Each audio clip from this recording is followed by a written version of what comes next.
Hey there, Agile Adventurer. Just a quick question. What if, for the price of a fancy coffee or half a pizza, you could unlock over 700 hours of the best Agile content on the planet? That's audio, video, e-courses, books, presentations, all that you can think of.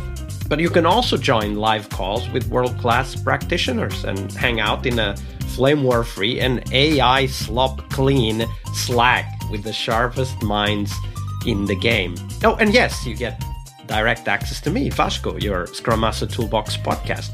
No, this is not a drill. It's the Scrum Master Toolbox membership. And it's your unfair advantage in the Agile world. So if you want to know more, go check out scrummastertoolbox.org/membership. That's scrummastertoolbox.org/membership. And check out all the goodies we have for you. Do it now. But if you're not doing it now, let's listen to the podcast. Hello, everybody. Welcome to one more week of the Scrum Master Toolbox podcast. For those of you still enjoying the break time, Happy New Year, everybody, and hope you had a great time out and time off. And this week, we have with us, joining us from Australia, where it is summer right now, Mohini Kissoon. Hey, Mohini, welcome to the show. Hi, Vasco. Thanks for having me today. Absolutely. So Mohini is an agility lead with over 8 years experience as a Scrum Master, and she's passionate about building high-performing, self-managing teams that delight customers. She improves flow and collaboration across systems, meets teams where they are, and co-creates environments enabling adaptability, meaningful interactions, and, of course, continuous improvement and learning, which is exactly what we are here to talk about, Mohini. So that was a short intro. Tell us a little bit more about yourself and how did you end up becoming a Scrum Master? Sure. So I started my career in IT about 20 years ago as a developer implementing web-based projects. And over time, I moved through different roles such as BA, SAP, analyst, and PMO as well. And it was during my time as a PMO analyst that I came across the Agile practices when I was working for an organization which was actually going through a major digital and organizational transformation. So several opportunities opened up, and I put my hand up to join the team who was implementing that transformation. And to be honest, at first when I heard about Agile, I was a bit skeptic. So at the beginning, I thought that, it's just another framework that we are being told to adopt from above. And I remember also sitting in an introductory session where someone was talking about self-organizing teams and iterative delivery. And I was thinking, yeah, that sounds very nice in theory, but how does this actually work when we have real deadlines and real stakeholders who want everything now? So what I didn't understand at that time was that Agile is not a solution being handed down. It is a different way of thinking about how we solve problems together. And that realization came later once I started actually practicing it rather than just hearing about it. And my journey as a Scrum Master really kicked off when a project manager reached out to me and encouraged me to join a team he was putting together. So he wanted my help to implement an Agile ways of working within the team. And him and we have worked together before as I was in a PMO capacity. And he was aware that I was interested in learning more about Agile and also attended a few training sessions on Agile foundations and Scrum framework. And I was also looking for an opportunity to implement my learning. So the place was buzzing with energy and everyone was learning at the same time. And I just feel that was the right time for me. And I just said yes. So I started experimenting and I started to set up the Scrum events, teaching the team about the foundations and facilitating the events. And as I gained experience and confidence, my scope expanded as well. So from setting up new teams to resetting existing ones, then working with teams on a larger scales, where I started looking into other frameworks like Nexus and SAFe as well. And then I led the growth of a Scrum Master chapter and mentored Scrum Masters as well. So my role then, yeah. That's quite a very interesting story. For me, what registers is that early skepticism. I can totally identify with that because I was an early skeptic. Like the first project that I did, I didn't think it could work. Eventually, it did much better than I expected, and that made me a convert. I don't know if that's what happened with you. But as we go through this journey, there's a lot of lessons we must learn. And today's Monday here on the podcast. So we want to explore one of those lessons, right? Because failure is part of that journey and we shouldn't be ashamed of it. It's just part of the journey. We should share it and we should learn from it. So that's what we want you to do with us today, Mohini. Share with us a story of a moment that where things just didn't go as you expected. And then we'll dive into the takeaways and the lessons learned later, but share that story with us first. Yeah, so there are many stories, and I would say I'm grateful for it as well because that allowed me to learn from my mistakes and to be better at what I do. And when I just started in the role, I was mainly focusing on the process and less on the people. So, which is very different to what the Agile Manifesto preaches. So we should be focusing, more on the individuals and interactions and over processes and tools. But I was doing it different.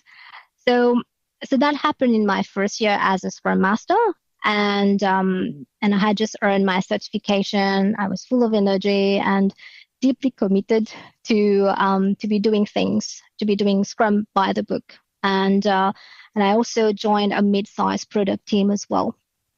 So, well, in that team, there was a senior developer. He was a brilliant individual but quite dominant as well. So I'll just call him Tom for this purpose of the story. So in every session, Tom would speak first, would speak longest, and often override others' ideas, the junior developers. I noticed it, but I didn't intervene as I thought that he's got a lot of experience more than the others, and he's very passionate about what he does.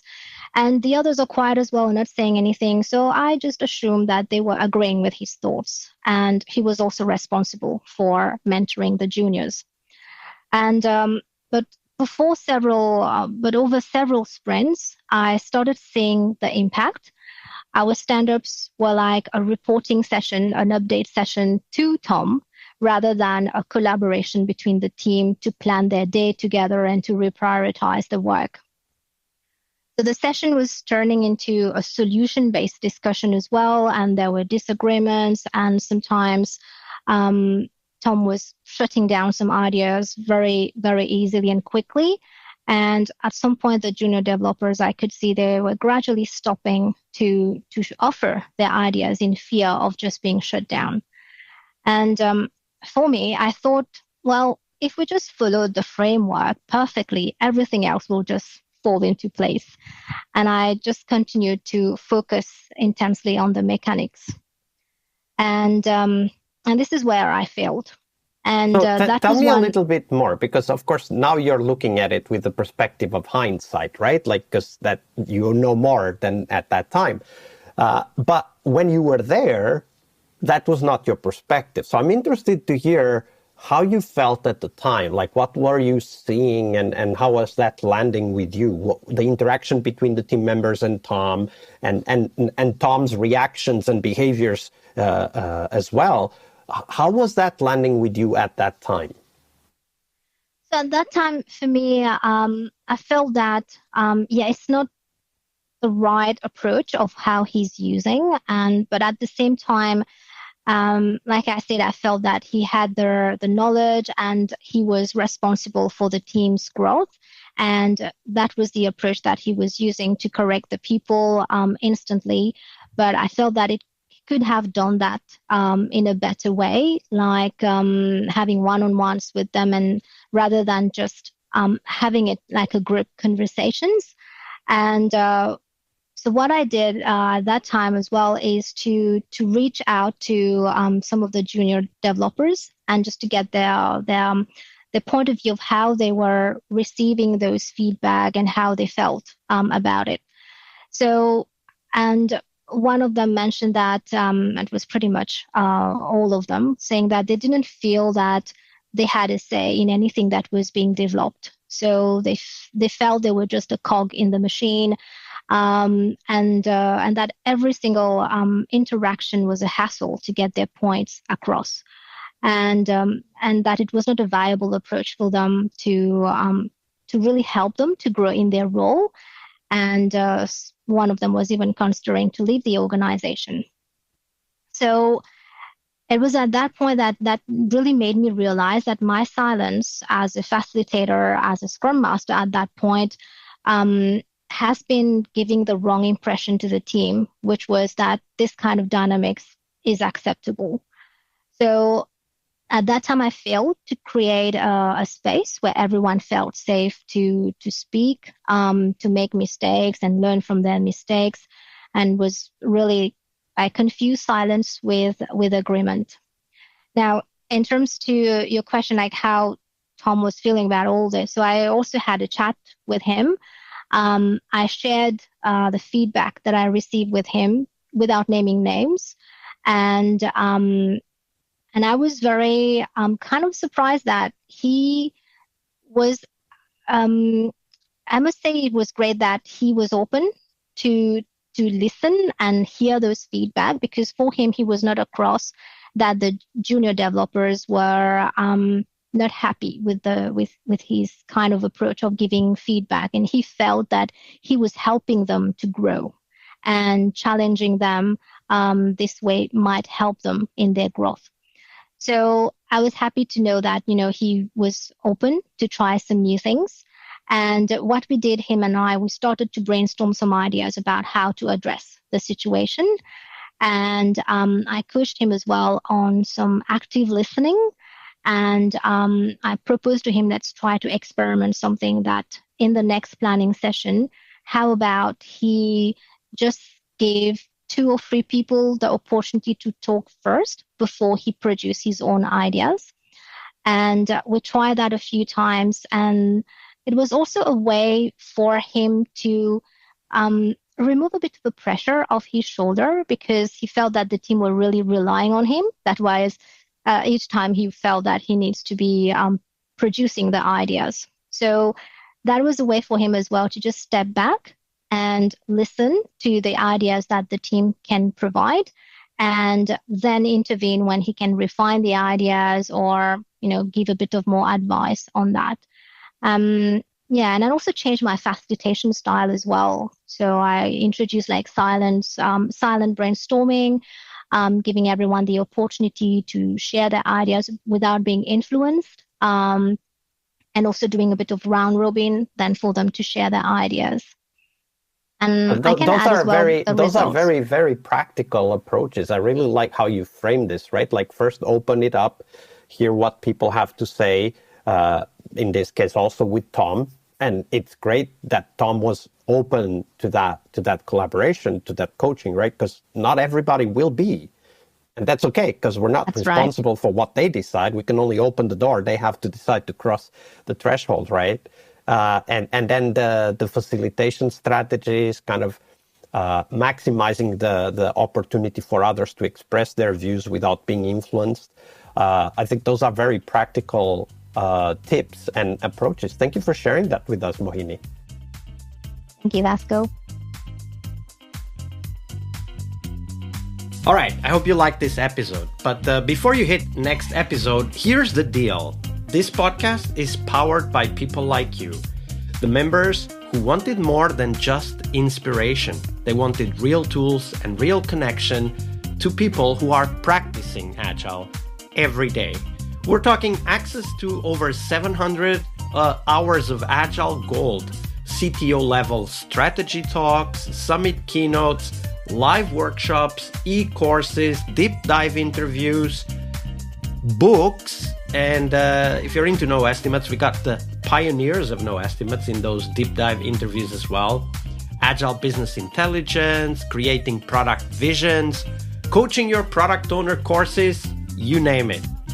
You'll get invites to monthly live Q&As with Agile pioneers and practitioners, plus a private Slack community, which is free of all of that AI slop you see everywhere and, of course, without the flame wars.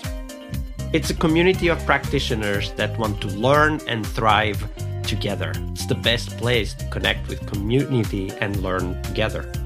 So if this podcast has helped you before, imagine what you will get from this podcast membership.